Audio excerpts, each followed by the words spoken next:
Shalom, shalom mes frères et sœurs en Christ, shalom tout le monde.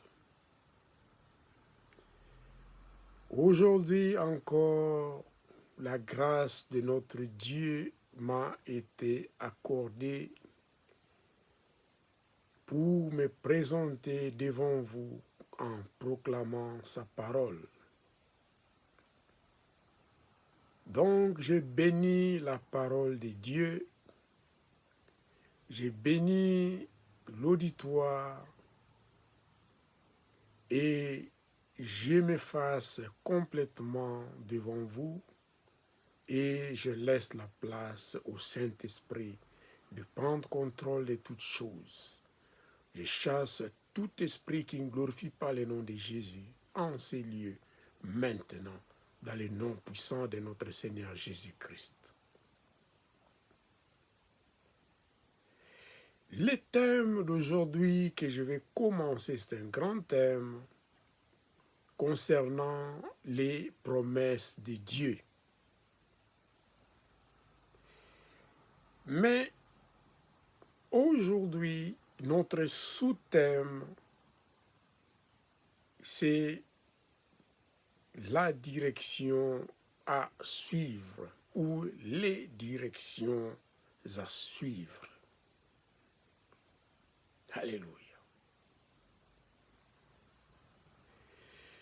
Depuis l'Ancien Testament jusqu'à la Nouvelle Alliance, la Bible est pleine de promesses divines. Soit spirituellement que physiquement. Alléluia. Si nous avons une très bonne relation avec notre Dieu, par le Seigneur Jésus-Christ à travers le Saint-Esprit, certainement notre vie aura un impact positif. Alléluia.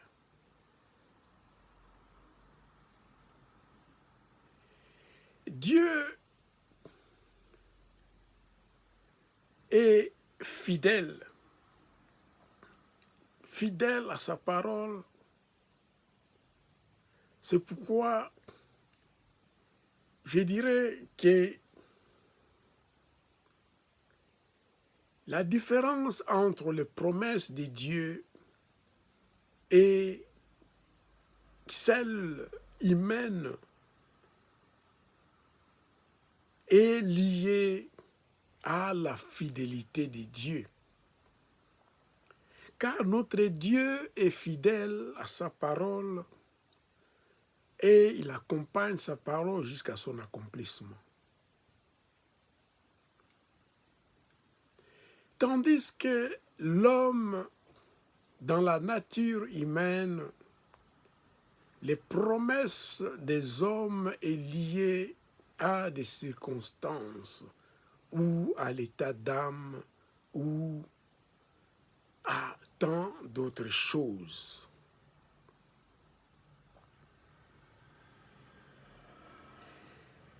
Mais avant d'entrer dans notre sous-thème, les directions à suivre selon Dieu, je voudrais quand même définir qu'est-ce que c'est la promesse de Dieu.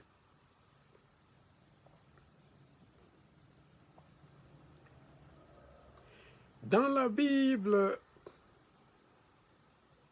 une promesse est une sorte d'alliance, de convention ou d'engagement qui a des effets positifs pour les bénéficiaires.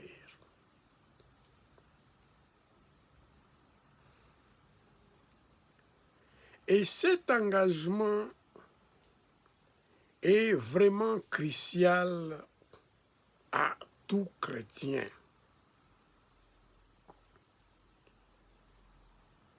Si nous lisons très bien la parole de Dieu, si nous avons une très bonne relation avec notre Dieu, par Jésus-Christ et à travers le Saint-Esprit de Dieu, sûr et certainement, en mettant en pratique la parole de Dieu, notre vie ici-bas sur terre aura un impact positif.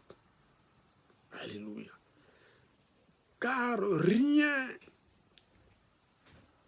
ne se passe dans notre vie terrestre sans avoir une relation directe avec le monde spirituel. Alléluia.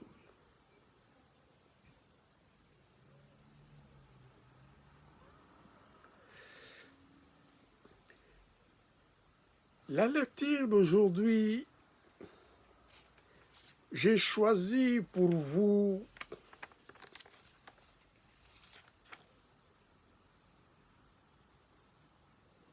Ésaïe chapitre 42 et le verset 16, que j'essayerai par la grâce de Dieu de les décortiquer ce matin. Alléluia.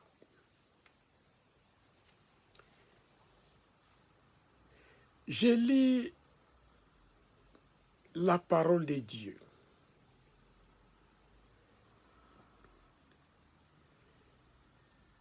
Je ferai marcher les aveugles sur un chemin qu'ils ne connaissent pas. Je les conduirai par des sentiers qu'ils ignorent.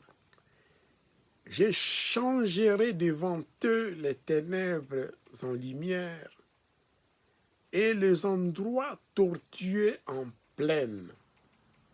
Voilà ce que je ferai et je ne les abandonnerai point. Alléluia.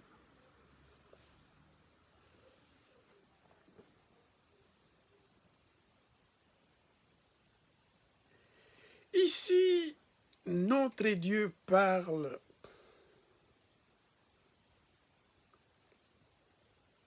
aux Israélites. Mais certainement ici, notre Dieu, comme c'est un type de la vie chrétienne ici-bas, qui a lieu, qui a eu cette révélation dans l'Ancien Testament. Notre Dieu veut parler également aux chrétiens.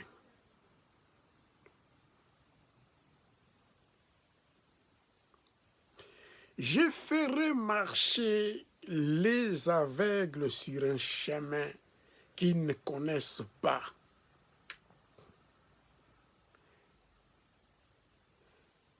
Ici, les aveugles,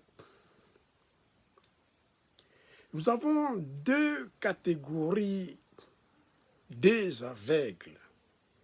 Il y a des aveugles par nature, étaient aveugles comme le cas de Bartimée, et ceux qui étant sous des convictions de péché ou la colère, ou sous des motivations poussées par le diable, poussées par l'ennemi de Dieu et des hommes, agissent comme des personnes aveugles. Alléluia. Ici, je parle du cas de Saul, qui est l'apôtre Paul. Alléluia.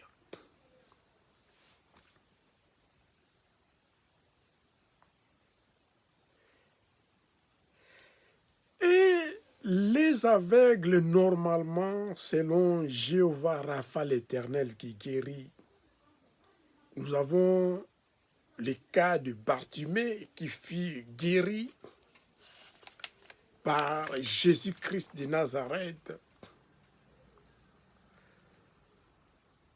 Dans Marc 10, du verset 46 jusqu'à 53. Jésus-Christ l'avait fait recouvrir la vue et il marcha normalement ici-bas sur terre sans problème.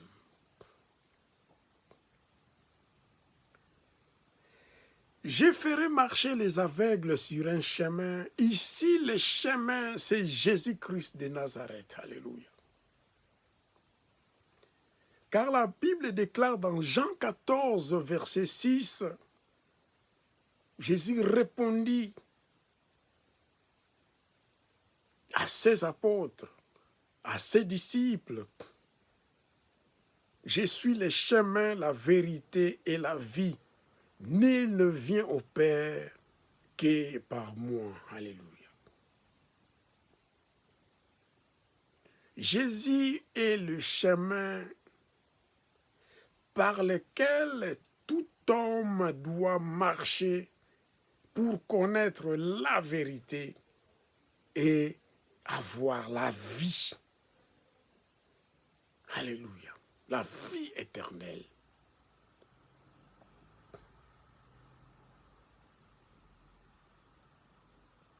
Si nous acceptons Jésus-Christ de Nazareth comme notre unique Seigneur et Sauveur, alors nous marcherons sur les chemins. Et ce chemin, c'est Jésus-Christ lui-même, qui est la parole de Dieu. La parole de Dieu est la lampe sur nos pieds et la lumière sur notre sentier.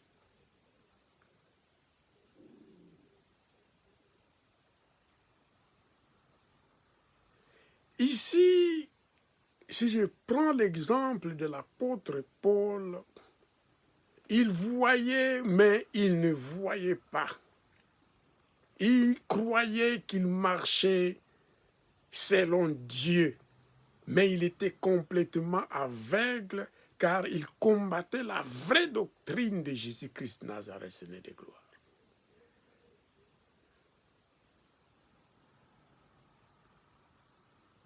Il ne connaissait pas, il ne savait pas exactement ce qu'il faisait, car il était animé par une colère des sacrificateurs pour anéantir la nouvelle doctrine qu'il ne connaissait pas, qui était celle de Jésus-Christ de Nazareth.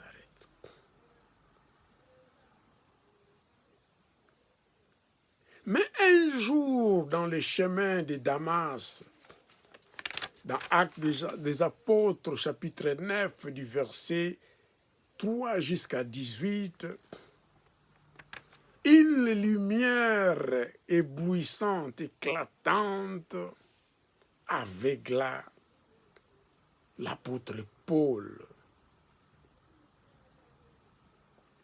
car il persécutait l'œuvre de Jésus-Christ de Nazareth.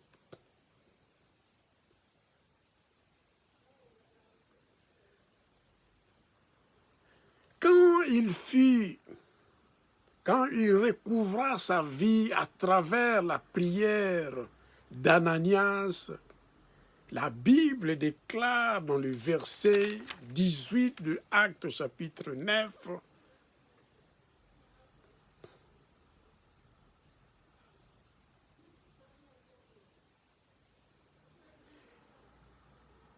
il avait,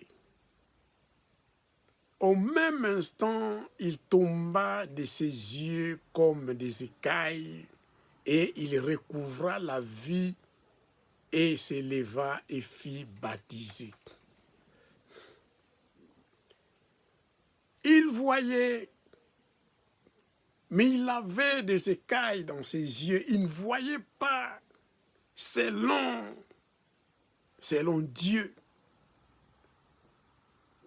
Il combattait la doctrine qu'il ne connaissait pas. Il marchait sur un chemin erroné qui n'était pas celui de Jésus-Christ de Nazareth. Alors, pour commencer son ministère, il avait besoin de voir clair que ces écailles devraient tomber et marcher sur le chemin qui est Jésus-Christ de Nazareth. Alléluia.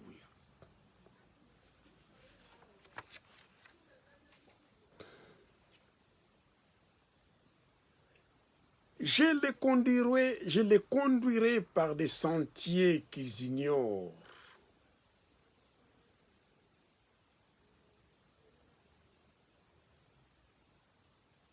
Ils marchaient n'importe comment. Ils ne voulaient pas suivre la doctrine de Christ parce qu'ils ne connaissaient pas encore la vérité.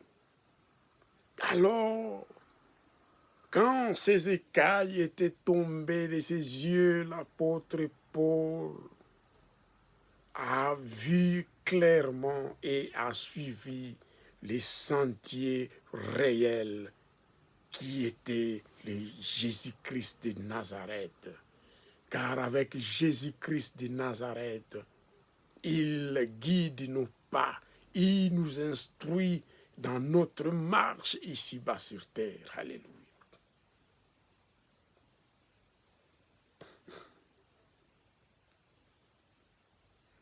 La Bible déclare également, c'est toujours dans Ésaïe 42:16, « J'échangerai devant eux les ténèbres en lumière. » Bien qu'il voyait l'apôtre Paul, Saul à cette époque, bien qu'il voyait mais ne voyait pas, ses yeux étaient dans les ténèbres.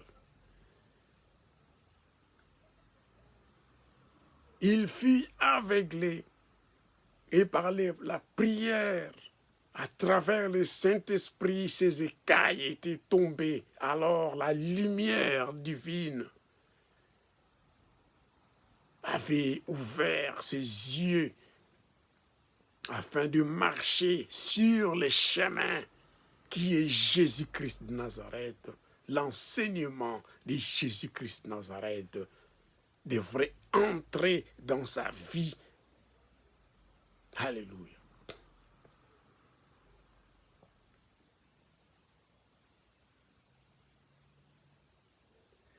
Et les endroits tortueux en plaine, les endroits tortueux devraient être changés par notre Dieu en plaine. Car si tu marches dans la lumière, la Bible déclare dans Psaume 119, verset 105,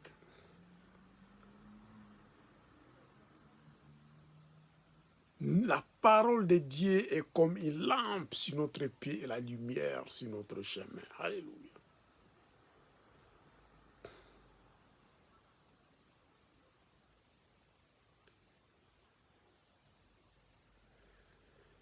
Voilà ce que je ferai et je ne les abandonnerai point.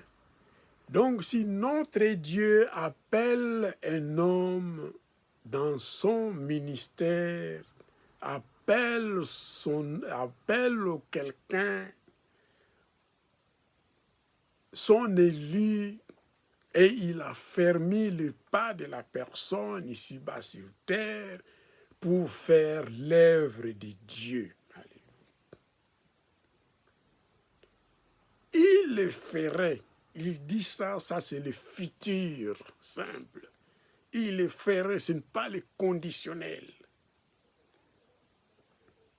Je ferai marcher les aveugles, les Bartimée qui ont vu l'apôtre Paul qui marchait dans les ténèbres. Les écailles étaient tombées de ses yeux et il marcha dans le chemin qui est Jésus-Christ Nazareth, qui est la vérité et la vie. Alors, l'intelligence divine entra dans sa vie et il faisait l'œuvre de Dieu comme Jésus-Christ Nazareth l'avait enseigné, comme il a voulu que ça soit, et c'était ainsi.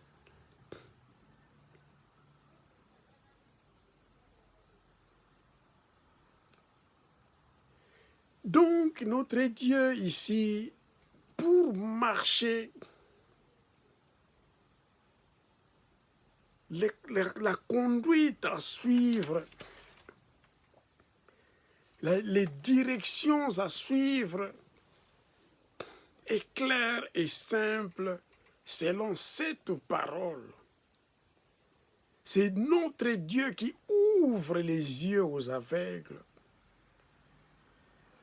qui sont naturellement aveugles, et les aveugles spirituels, afin de les approcher à Jésus-Christ Nazareth, qui est le chemin.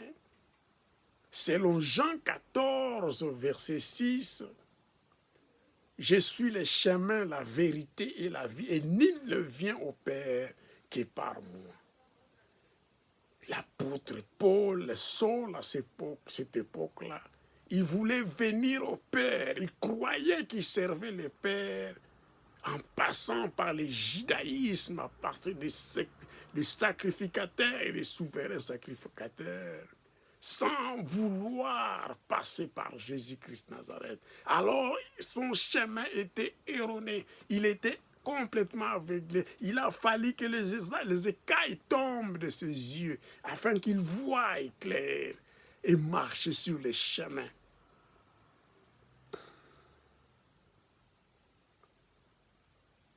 Les chemins qu'il ne connaissait pas d'abord, il ne connaissait pas Jésus-Christ Nazareth, son œuvre, son enseignement. Il a été envoyé comme celui qui doit prêcher aux nations. Une mission spéciale était réservée à lui. Mais avant cela, il devrait être complètement aveuglé et les écailles devraient tomber de ses yeux pour marcher sur le vrai chemin qui est Jésus-Christ Nazareth, la vérité et la vie.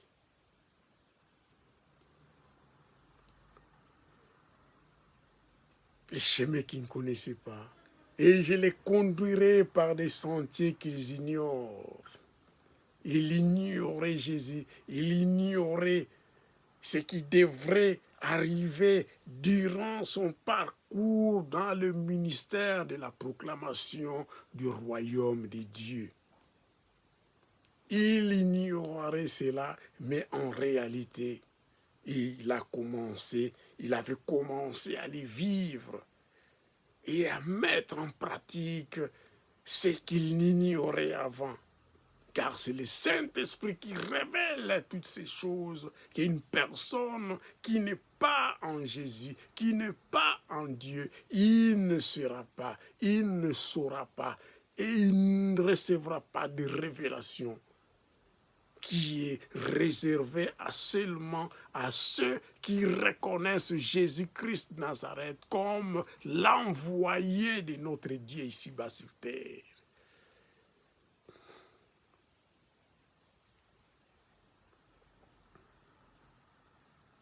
Je changerai devant eux les ténèbres en lumière. Quand bien même vous croyez, vous êtes convaincus que vous servez notre Dieu, mais si vous ne passez pas par Jésus-Christ de Nazareth, vous n'avez pas accès au Dieu Tout-Puissant. Alléluia. Donc là, vous marchez dans les ténèbres. Nous vivons ici-bas. Nous servons Dieu. C'est dans le monde spirituel que Satan également travaille. Il peut t'utiliser, te faire croire que tu travailles pour Dieu, pour bloquer l'œuvre de Dieu, afin que l'œuvre de Dieu n'aille pas de l'avant.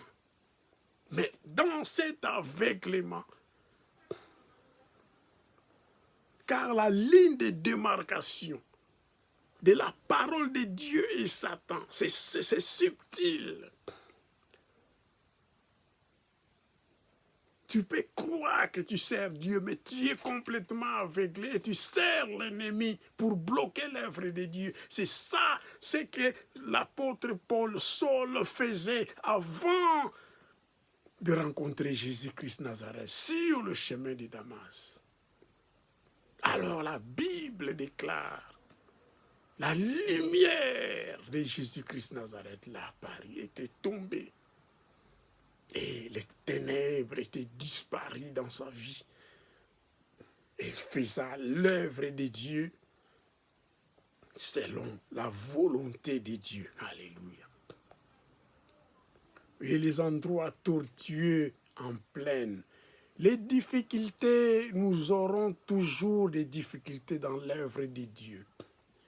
Même Jésus, au début de son ministère, après son baptême, Satan l'avait tenté 3 fois pour vous dire que l'œuvre de Dieu n'est pas facile. Il y aura toujours l'ennemi qui se mettra devant l'œuvre de Dieu pour bloquer le processus, pour bloquer le serviteur de Dieu de ne pas aller de l'avant. Mais la Bible déclare ici, les endroits tortueux, il sera changé en plaine.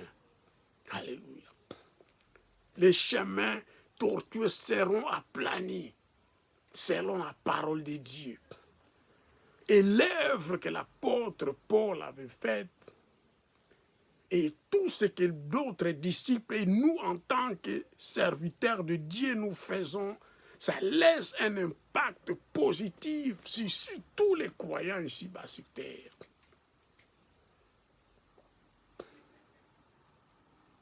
Voilà pourquoi la Bible déclare, c'est toujours dans ce chapitre 42 d'Ésaïe, le verset 16, la dernière partie de la Bible déclare, voilà ce que je ferai et je ne les abandonnerai point.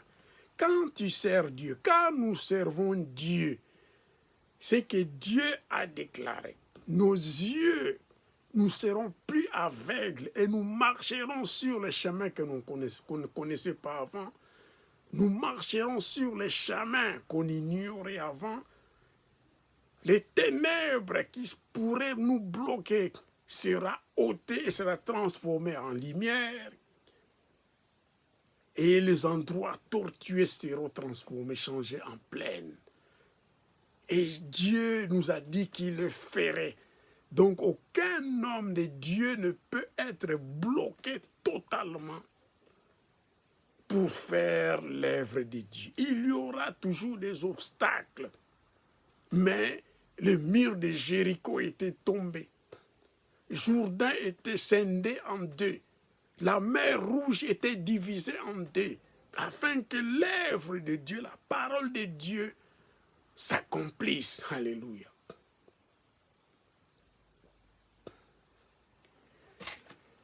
Je vais citer, mais je vais quand même vous lire quelques autres versets pour vous parler de la direction à suivre. Je vous lis rapidement le psaume 48, verset 15, qui nous dit « Voilà le Dieu qui est notre Dieu éternel et à jamais, sera notre guide jusqu'à la mort. » Si nous servons Dieu, nous avons accepté Jésus-Christ Nazareth comme notre unique Seigneur et Sauveur, nous serons guidés jusqu'à la mort par notre Dieu en Jésus-Christ de Nazareth. Alléluia.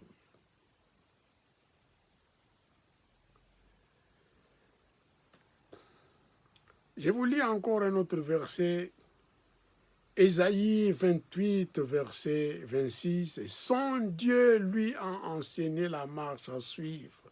Notre Dieu nous enseigne la marche à suivre. Il lui a donné ses instructions. » Notre Dieu nous enseigne la marche à suivre et nous donne des instructions, alléluia, pour marcher ici-bas sur terre, sur l'œuvre que nous faisons pour Dieu, pour Jésus-Christ Nazareth, pour l'Église, alléluia.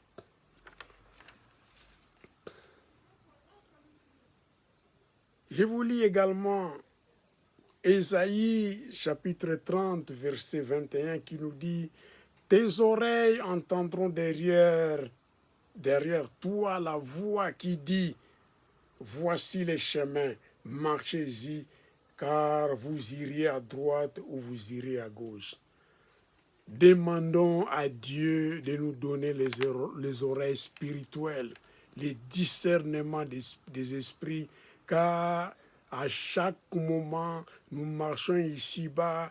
L'ennemi également est spirituel, il marche, il peut nous montrer des mauvaises routes, les chemins qui ne sont pas droits, les chemins tortueux, les chemins de ténèbres. Alors, si nous avons les discernements des esprits, nous aurons à écouter la parole, la voix du berger. Jésus disait dans sa parole, « Mes brebis connaissent ma voix. » Alors, si nous avons les oreilles spirituelles, nos oreilles entendront derrière la voix qui dira, voici les chemins, marchez-y, car vous irez à droite ou vous iriez à gauche. Alléluia. Je vais chuter par là pour vous dire qu'il y a tant de promesses sur la marche à suivre, les directions divines. Mais ici, je vous ai choisi particulièrement ces versets car ça nous parle des aveugles. Et notre Dieu fait marcher les aveugles sur un chemin qui est Jésus. Tu ne voyais pas par nature, tu ne voyais pas parce qu'aveuglé par le diable, par Satan lui-même, pour ne pas faire l'œuvre de Dieu. Mais notre Dieu t'ouvrira les yeux, nous ouvrira les yeux pour faire l'œuvre de Dieu. Alléluia. Et nous marcherons sur le chemin qu'on ne connaissait pas avant, sur les sentiers qu'on ignorait. Les enfants d'Israël ont marché sur le désert, un sentier qu'ils ignoraient, mais Dieu les guidait. Alléluia. Il changera les ténèbres en lumière. Tu voyais, mais en réalité, tu ne voyais pas, tu étais aveugle. Tes yeux étaient obscurcis par les ténèbres. Mais notre Dieu ouvre nos yeux, comme il a ouvert les yeux. Les écailles étaient tombées des yeux de Saul, l'apôtre Paul. Alléluia. Et les endroits tortueux en plaine. Il y aura toujours des obstacles. Jésus lui-même fit tenter sur le désert, mais sa marche ici-bas sur terre, pour l'œuvre sur laquelle il a été appelé, il avait accompli. Alléluia. Les chemins tortueux, les obstacles, on en aura toujours durant notre parcours ici-bas sur terre. Car l'ennemi également, il est là. Mais la Bible déclare, résistez au diable, il fuira loin de vous. Soyons vigilants en toutes choses. Et notre Dieu, il nous a promis à la fin de ce verset, il dit, et les endroits tortueux seront changés en plaine, voilà ce que je ferai. Notre Dieu le ferait pour ses serviteurs, et je ne les abandonnerai point. Alléluia. Que le Seigneur soit béni et que les enfants de Dieu soient bénis, que beaucoup soient convertis, qu'ils viennent dans le royaume de Dieu, qu'ils reçoivent la parole de Dieu dans leur vie, qu'ils changent, qu'ils choisissent Jésus-Christ Nazareth comme leur unique Seigneur et Sauveur, et leur vie prendra complètement un impact positif. Et ils vivront selon Dieu, selon Jésus-Christ Nazareth, Seigneur de gloire. Merci pour ce matin et que tout le monde soit béni au nom de Jésus. Bye bye, bye bye.